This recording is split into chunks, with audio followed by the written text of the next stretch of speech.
जय गुरु जी संगत जी गुरु जी की डिवाइन कॉल सत्संग प्लेटफॉर्म में आप सभी गुरु परिवार का हार्दिक स्वागत है। अगर कोई भी संगत अपना सत्संग हम लोगों के साथ साझा करना चाहती है तो वो साफ राइटिंग में अपना सत्संग लिखकर हमारी जीमेल आईडी पर सेंड कर सकती है। आपके द्वारा सुनाए गए सत्संग से जो गुरुजी की नई जुड़ने वाली संगत है उन्हें गुरुजी के कल्याण महिमा अनुभव के बारे में ज़्यादा से ज़्यादा पता चलेगा। गुरुजी के चरणों में मेरा कोटि कोटि प्रणाम। जय गुरुजी। साथ संगत जी, शुक्राना मेरे गुरुजी महाराज का कि उन्होंने ये सेवा मुझे बख्शी कि मैं आप सभी गुरु परिवार के समीप आके गुरुजी के कल्याण महिमा अनुभव का वर्णन कर सकूं। अनंतम शुक्राना मेरे गुरुजी का। शुक्राना आप सभी गुरु परिवार का भी कि आप सभी गुरु परिवार अपने इस गुरु परिवार की बेटी को बहुत प्यार दे रहे हैं, बहुत सपोर्ट कर रहे हैं। अनंतम शुक्राना आप सभी का भी। संगत जी, गुरुजी के चरणों में नमस्तक होकर मैं कोटि कोटि प्रणाम करती हूँ और सत्संग आगे शेयर करने से पहले मैं गुरुजी का मंत्र जाप करूँगी, तो सभी मिलके मेरे साथ गुरुजी का मंत्र जाप करें। ओम नमः शिवाय, शिवजी सदा सहाय। ओम नमः शिवाय, गुरुजी सदा सहाय। जय गुरुजी। संगत जी, मंत्र जाप हमें हमेशा करना चाहिए क्योंकि मंत्र जाप में बहुत शक्ति है। रुके हुए कामों को बना देती है, बिगड़ी हुई बात संभाल देती है।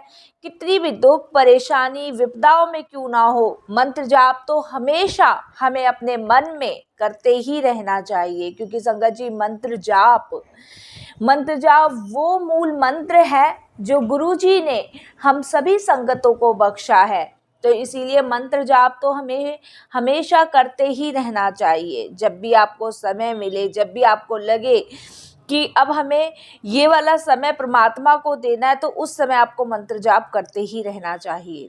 संगत जी, आज सोमवार का दिन है। बहुत खास दिन माना जाता है सोमवार का दिन, क्योंकि वो भोले बाबा का दिन माना जाता है और भोले बाबा का ही दिन होता है। संगत जी, आज मैं आप लोगों को कुछ चीज़ें बताऊंगी जिसकी वजह से लोग बहुत सारे कमेंट्स करते हैं कि परेशान हैं। कुछ अंकल ने मुझे कहा कि आंटी हमारी अर्जी लगवा दो मेल करके कि गुरुजी आपकी बात ज़्यादा मानते हैं। तो संगत जी देखिए, सबसे पहले तो मैं आपको ये बता दूं, गुरुजी सबकी सुनते हैं और सबकी बात मानते हैं। ऐसा नहीं है कि मेरी बात सुनेंगे आपकी बात नहीं सुनेंगे। गुरुजी सबकी बात सुनते हैं क्योंकि वो विधाता है। संगत जी, वो महाशिव हैं। उनके लिए उनका संगत ही उनका परिवार है। वो सबकी सुनते हैं। और सबसे बड़ी चीज, सबसे अंदर सबसे बड़ी बात, अपने दिमाग से ये गलतफहमियां निकालिए आप लोग कि हमारी अर्जी कोई और लगाएगा। संगत जी, गुरुजी तो साफ साफ शब्दों में कहते हैं और साफ साफ शब्दों में उन्होंने बताया भी है कि मुझसे डायरेक्ट कनेक्शन बनाओ। जब आप मुझसे डायरेक्ट कनेक्शन बनाओगे तो संगत जी अरदास भी आपको खुद ही करनी है। सब इस कलयुग में सब अपने अपने कर्म लेकर आए हैं। सब अपने अपने कर्म, मैं अपने कर्म लाई हूँ, आप अपने कर्म लाए हो, फैमिली के जो मेंबर हैं वो अपने कर्म लाए हैं। तो सबके कर्म ही उनके साथ जाते हैं और सबकी अर्जी ही उन्हें खुद ही लगानी पड़ती है। एक अरदास भले ही आप किसी के लिए कर दो, लेकिन अपनी बात आपको गुरु तक खुद ही पहुंचानी पड़ती है। तो मैं जिन भी अंकल जो अगर मेरा सत्संग सुन रहे होंगे, तो मैंने उन्हें बहुत समझाने की कोशिश करी लेकिन उनको समझ नहीं आई। तो मैं बस यही कहना चाहूँगी कि अंकल आप डायरेक्ट कनेक्शन बनाएं। जब आप डायरेक्ट कनेक्शन बनाएंगे तो आप बहुत सारी परेशानियों से निकल जाएंगे। मरना परेशानियों से निकलने का समाधान नहीं है।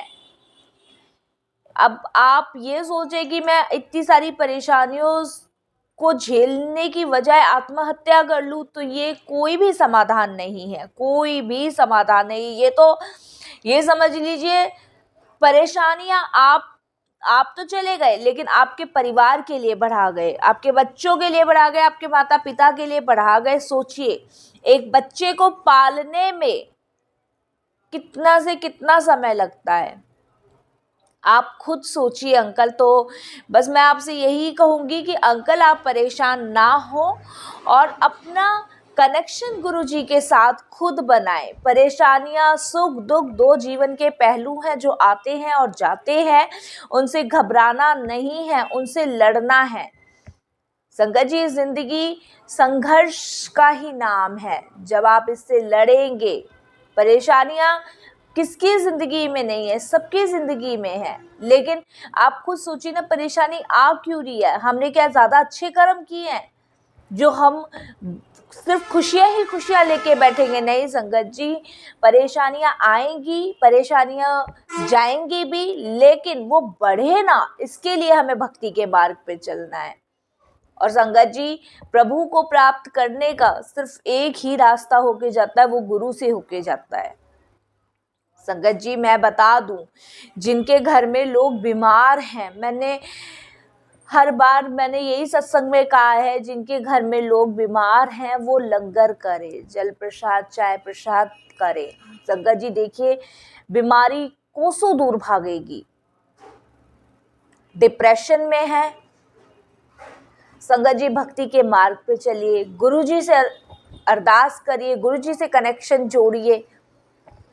संगत जी, घर में बरकत नहीं है, संगत जी घर में बरकत नहीं है, परेशानी है। मानते हैं संगत जी, जब हमारे पास कुछ अच्छी चीजें होती है तो बुरी चीजें भी होती है, और जब अच्छी चीजें होती है तो बुरी चीज ज्यादा हावी हो जाती है। लेकिन उससे जूझने का कारण ये नहीं है कि हम आत्महत्या कर लें या परेशानियों से भाग जाएं। नहीं संगत जी, भागना कोई हल नहीं है, उनसे लड़ना ही हल है। और जिसके सिर ऊपर तू स्वामी, वो दुख कैसे पाए? वो पा ही नहीं सकता, किसी कीमत पे नहीं पा सकता। जब परमात्मा साक्षात आपके साथ है तो वो दुख कैसे पा सकता है? संगत जी, जो लोग सोमवार का व्रत करते हैं, संगत जी,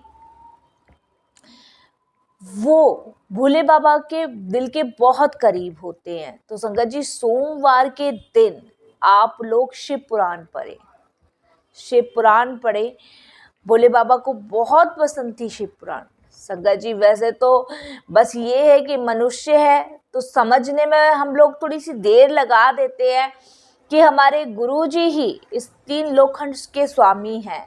लेकिन जो समझ जाता है, जो जानता है इस चीज को और मानते हैं, तो वो तो सिर्फ गुरुजी का नाम का सिमरन ही कर ले, वही शिव पुराण है। लेकिन फिर भी संगत जी, आप शिव पुराण पढ़ें, शिव पुराण गुरुजी को समर्पित करें। एक दिया जला के गुरुजी से अरदास करके वहाँ शिव पुराण पढ़ें, मन को बहुत शांति, बहुत सुकून मिलेगा। संगत जी, सुबह उठे संगत जी, सोमवार के दिन नहाएं धोएं, गुरुजी के सामने बैठ के अरदास करें, और फिर उसके बाद संगत जी सीधे आप लोग अपने घर के आसपास के मंदिर के पास जाकर शिवलिंग पर जल अर्पित करें, और संगत जी गुरुजी के सामने बैठ के शिव पुराण पढ़ें। और शिव पुराण तो संगत जी बहुत फलदायक है, बहुत फलदायक है। सोमवार को शिव पुराण तो हमेशा पढ़नी चाहिए। इससे संगत जी दुख, दर्द, रोग, कष्ट, बीमारियां सब खत्म होता है, सब कुछ खत्म होता है। और संगत जी, जो अमृत वेला संभालते हैं, उनके घर में तो कोई ऐसी दिक्कत और परेशानी का परछावा भी नहीं होता, क्योंकि उस समय परमात्मा खुद आके आपका हाथ पकड़ते हैं। और संगत जी, बस ये है, जितना आप भक्ति के मार्ग पे चलेंगे, जितना आप नाम, सेवा, सिमरन, भक्ति के मार्ग पे चलते जाएंगे, उतनी ये सब चीजें बहुत छोटी नजर आएगी। लेकिन इन सब चीजों को छोटा करने के लिए संगत जी हमें भी तो आलस छोड़ना है, हमें भी तो कुछ करना है। जब हम कुछ करेंगे ही नहीं तो चीजें तो बड़ी होती ही जाएगी। एक छोटी सी कहानी के माध्यम से समझते हैं संगत जी कि मैं क्या समझाना चाह रही हूँ और आप लोग कैसे समझ पाएंगे। संगत जी देखिए, एक बस है, अगर हमें बस की पीछे वाली सीट पे सोचिए बैठना पड़ जाए और बस चले, तो संगत जी कितने धक्के मुक्के लगते हैं, कितने झटके लगते हैं। जबकि ड्राइवर एक है, बस की गाड़ी की गति भी सामान्य ही है, लेकिन संगत जी ड्राइवर से हमारी दूरी कितनी हो चुकी है, क्योंकि हम बिल्कुल पीछे वाली सीट पे बैठे हैं। उसी तरीके से संगत जी, जब परमात्मा से हमारी इतनी दूरी है तो संगत जी झटके, परेशानियां, दुख, तकलीफ सब आएगा। जब परमात्मा से हमारा यही कनेक्शन है तो संगत जी दुख, परेशानी तो छूमंतर ही हो जाएगी, उसका कहीं नामो निशान नहीं होगा। इन चीजों को समझने के लिए संगत जी मैं कि बार बार तो आप लोगों को कहती हूँ, नित्य नेम जाप पाठ करो, सिमरन करो। जितना सिमरन करोगे उतनी परेशानियों से मुक्ति पाओगे। संगत जी डिप्रेशन क्या है? डिप्रेशन कुछ भी नहीं है, कुछ भी नहीं है। डिप्रेशन का मतलब है नेगेटिव सोचना, जो होने वाला भी नहीं है ना उसकी भी कल्पना हम लोग करके बैठ जाते हैं, जो नहीं भी होने वाला है उसकी भी कल्पना हम लोग करके बैठ जाते हैं, नहीं ऐसा होगा। ये डिप्रेशन कुछ नहीं है संगत जी। डिप्रेशन जब खाली दिमाग जो है ना शैतान का घर होता है, इसलिए डिप्रेशन होता है। इसलिए हम बहुत नेगेटिव चीजें सोचते हैं। पॉजिटिव सोचो। पॉजिटिव आप कैसे सोच पाओगे? जब आप सिमरन करोगे, नित्यनेम जाप पाठ करोगे, भक्ति के मार्ग पे चलोगे, अमृत वेला संभालोगे। संगत जी जब भी आपको लगे कि नेगेटिव सोच रहे हैं, उस नेगेटिव को संगत जी पॉजिटिव में कैसे बदलोगे? शिव पुराण पढ़ो, मंत्र जाप करो, गुरुजी से अरदास करो, गुरुजी से बात करो। फालतू की चीजों में दिमाग जब हमारा लग जाता है ना, तब हमें डिप्रेशन आता है। हर सोमवार को संगत जी भोले बाबा तो बहुत दयालु है, बहुत कृपालु है, बहुत भोले बाबा वाले हैं। संगत जी भोले बाबा को हर सोमवार के दिन जल अर्पित करें। संगत जी एक बहुत छोटा सा सत्संग मुझे याद आ रहा है और ये सत्संग मैं आपको सुना देती हूँ। खैर ये गुरुजी ने ही थॉट डाला है दिमाग में, इसलिए मैं ये सत्संग आप लोगों के साथ शेयर कर रही हूँ। ज़्यादा बड़ा है तो ये काफ़ी बड़ा, लेकिन मैं छोटे से ही भाग में सुना रही हूँ। संगत जी मैं रघुवीर अंकल जी से भी माफ़ी मांगूंगी कि ये सत्संग उनका है और गुरुजी ने अभी अभी दिमाग में डाला, इसलिए मैं आप लोगों के साथ ये सत्संग शेयर कर रही हूँ। तो कोई सत्संग शेयर करने में रघुवीर अंकल जी कोई भूल हो जाए तो माफ़ कीजिएगा। बस मैं इसकी कुछ पंक्तियाँ ले रही हूँ और वो मैं संगतों के बीच रख रही हूँ और पूरा सत्संग बहुत लंबा हो जाएगा संगत जी, तो मैं छोटे से भाग में ही आपको सुना देती हूँ। संगत जी एक दिन रघुवीर अंकल कहीं घूमने गए हुए होते हैं अपने दोस्तों के साथ। उस समय गुरुजी एम्पायर स्टेट में बैठते थे। तो संगत जी रघुवीर अंकल कहीं घूमने गए हुए होते हैं और वहां पे शिवलिंग होता है और उस मंदिर के अंदर भोले बाबा की पूजा हो रही होती है और सोमवार का दिन होता है वो। तो रघुवीर अंकल के दोस्त और रघुवीर अंकल उस मंदिर के अंदर जाते हैं और वहां पे देखते हैं कि शिवलिंग की पूजा हो रही है, शिव जी का अभिषेक हो रहा है, जल अर्पित हो रहा है। तो पंडित जी सबको कहते हैं कि जल अर्पित करो। तो सब जल अर्पित कर रहे होते हैं और जो रघुवीर अंकल होते हैं वो जल अर्पित नहीं करते हैं। वो कहते हैं भाई इतना जल डालोगे तो मेरे भोले बाबा को जुकाम हो जाएगा, गुरुजी बीमार हो जाएंगे। तो वहां का जो पंडित बैठा हुआ होता है वो सुन लेता है। तो फिर रघुवीर अंकल को फिर कहा जाता है, रघुवीर अंकल फिर यही चीज दोहराते हैं, अरे ज्यादा जल अर्पित करोगे तो गुरुजी बीमार पड़ जाएंगे। बार बार रघुवीर अंकल के यही शब्द होते हैं। तो जब पूजा समाप्त हो जाती है तो पंडित जी रघुवीर अंकल से पूछते हैं कि अरे भाई एक बात बताओ, शिवलिंग पे अर्पित हो रहा है जल, तो तुम्हारे गुरुजी कैसे भीग जाएंगे? तो रघुवीर अंकल उस पंडित को कहते कि भाई ये भोले बाबा ही तो मेरे गुरु हैं और यहाँ जल अर्पित हो रहा है, वहां गुरुजी भीग रहे हैं और इतना मौसम ठंडा है और गुरुजी को जुकाम हो जाएगा, बुखार हो जाएगा। पंडित को बात समझ नहीं आती है। ये सत्संग लंबा है संगत जी, बस थोड़ा सा सुना रही हूँ मैं इसका कुछ भाग लेके बीच बीच में से। तो पंडित जी को समझ नहीं आती है। पंडित जी कहते हैं भाई मैं नहीं समझा तुम्हारी बात। वो कहते हैं भाई समझेगा वही जिसने प्रभु को करीब से जाना होगा। अब आपका काम है, पुजारी हो आप वो कर रहे हो। अब हम तो दिन रात हमारा तो काम भोले बाबा के साथ ही रहने का है, तो हम तो करीब से जानते हैं भोले बाबा को। तो पंडित जी कहते हैं भाई हजम नहीं हुई, मुझे बताओ कैसे यहाँ से जल अर्पित होगा और तुम्हारे गुरुजी भीगेंगे। देखिए यहाँ भी एक चीज है, यहाँ भी गुरुजी एम्पायर स्टेट है, रघुवीर अंकल मंदिर है, लेकिन पंडित को जानने की उत्सुकता है क्योंकि ये लीला गुरुजी की रची हुई है। तो फिर उसके बाद ठीक है भाई, पंडित जी नहीं मानते कि भाई तुम मुझे करके दिखाओ। तो संगत जी, रघुवीर अंकल कहते ठीक है, आप पंडित जी जल डालो। और पंडित जी जल डालते हैं और उधर गुरुजी भीग रहे होते हैं। सब गुरुजी की लीला है, जानी जान है, उन्हें सब कुछ पता है। गुरुजी से फोन पे बात करते हैं, गुरुजी रघुवीर अंकल फोन पे बात करते हैं, अपने एक दोस्त को कहते हैं कि वीडियो कॉल करके दिखा।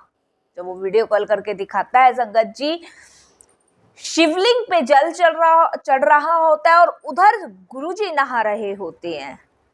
जो जल शिवलिंग पे अर्पित हो रहा होता है, उधर गुरुजी के ऊपर वो जल गिर रहा होता है।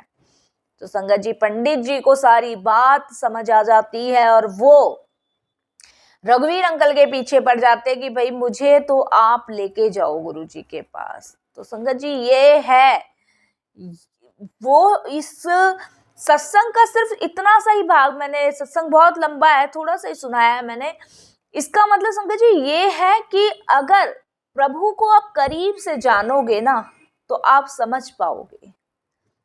उसी प्रकार जितनी दूरी आपकी प्रभु से होगी ना, उतना आप परमात्मा को नहीं समझ पाओगे। परमात्मा को समझने के लिए संगत जी ये 2 आंखें, 2 कान, दिल, दिमाग सब कुछ खुला होना चाहिए, जब ही परमात्मा को समझ पाएंगे। तो संगत जी इसीलिए कहते हैं दृष्टि से पहचाने। जब समर्पण आप गुरुजी को कर देंगे ना, तो 3 लोखंड के स्वामी आपको इनमें ही नजर आने लग जाएंगे। और संगत जी बस परेशानी से भागिए मत, परेशानी से लड़िए, गुरुजी को समर्पण करके अरदास करिए, शिव पुराण पढ़िए और सोमवार का दिन भोले बाबा का होता है, उन्हें अर्पित करिए। शिवलिंग पे जाके जल अर्पित करिए, भोले बाबा को नहलाइए, रज रज के नहलाइए संगत जी, और देखिए आप सभी परेशानी मुक्तियों से कैसे भागेंगे। सभी आपकी परेशानी, समस्याएं सब दूर हो जाएगी, कोई डिप्रेशन नहीं होगा, कोई परेशानी नहीं होगी। संगत जी बस मैं सत्संग यही विराम करूंगी। कोई भी भूल चूक हो जाए, कैसी भी हो जाए, तो मुझे माफ़ कीजिएगा। अगर कोई भी आपका सवाल है, कुछ है, तो कमेंट्स बॉक्स में लिख के भेजिए, मैं ज़रूर रिप्लाई दूंगी। जय गुरु जी, शुक्राना गुरु जी।